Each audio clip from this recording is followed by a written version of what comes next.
영화부 친구들 안녕하세요. 황금이 전도사님이에요. 오늘은 전도사님과 함께 전도서 8장과 9장 말씀을 읽어요.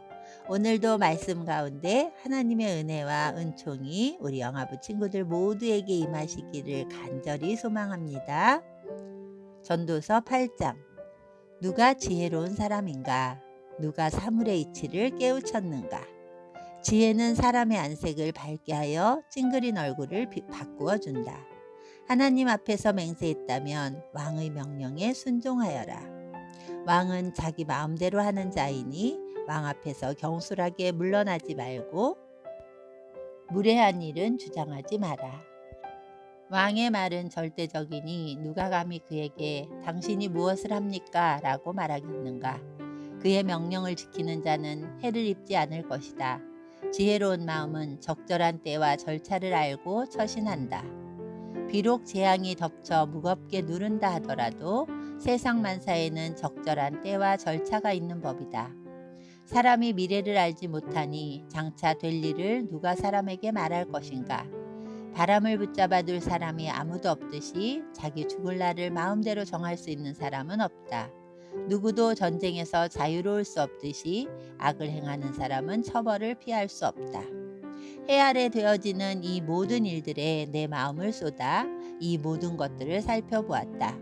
사람들은 타인을 조정하려고 하다가 스스로 화를 자초하는 때가 있다. 그런데 나는 악인들이 묻히는 것을 보았다. 그들은 한때 성소에 드나들었던 자들이다.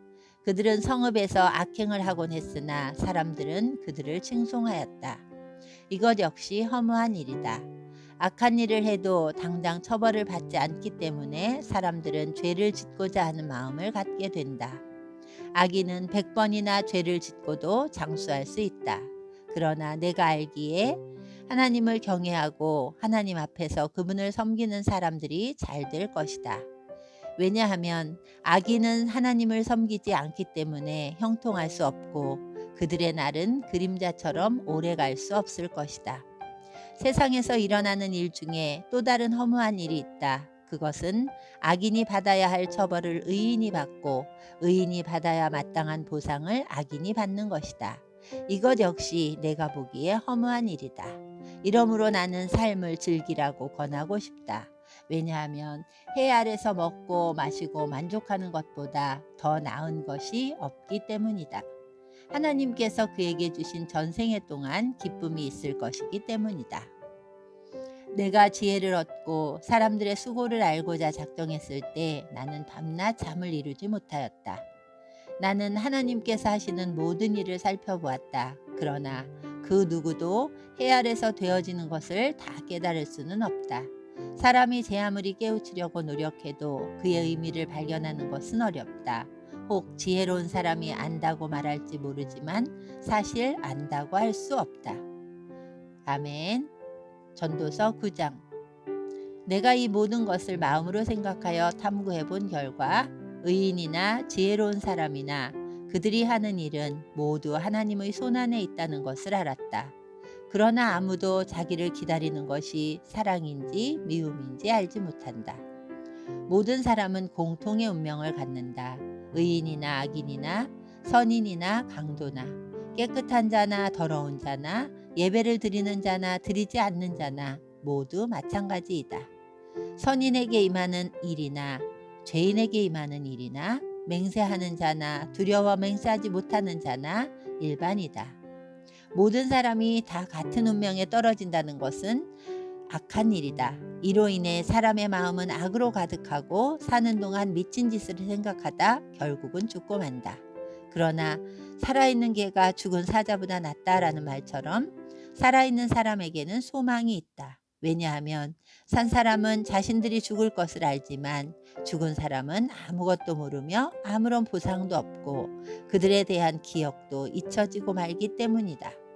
죽은 사람은 사랑과 미움, 시기하는 일을 오래전에 그치고 해 아래서 일어나는 어떤 일에도 다시 참여할 수 없다. 그러니 너는 가서 즐겁게 먹고 기쁜 마음으로 내 포도주를 마셔라. 왜냐하면 이미 하나님께서 내가 하는 일을 인정하셨기 때문이다. 언제나 흰옷을 말끔하게 차려입고 머리에는 기름을 발라라. 하나님께서 주신 이 허무한 생애 동안 내가 사랑하는 내 아내와 생을 즐겨라. 이것이 내 삶의 몫이요 내 수고의 보상이다. 내 손이 발견하는 것이 무엇이든 힘을 다해 일하라. 왜냐하면 내가 장차 들어갈 무덤에서는 일하는 것도 계획하는 것도 지식도 지혜도 없기 때문이다.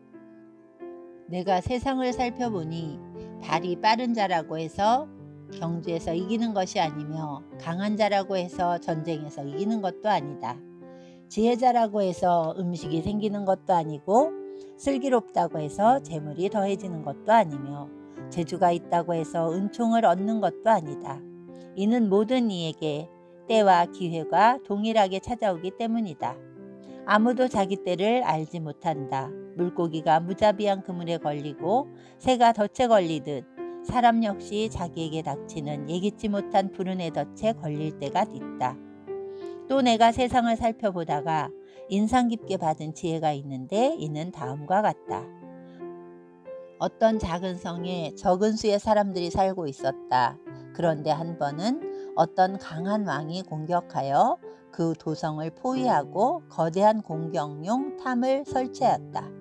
그때 그 도성에는 가난하지만 지혜로운 사람이 살고 있었는데 바로 그 사람이 그의 지혜로 그 도성을 구원하였다.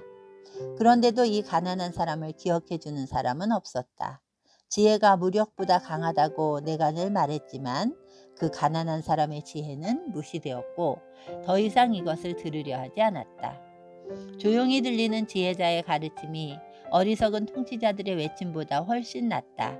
지혜는 무기보다 낫지만 한 사람의 죄인이 다수의 행복을 파괴하고 만다. 아멘.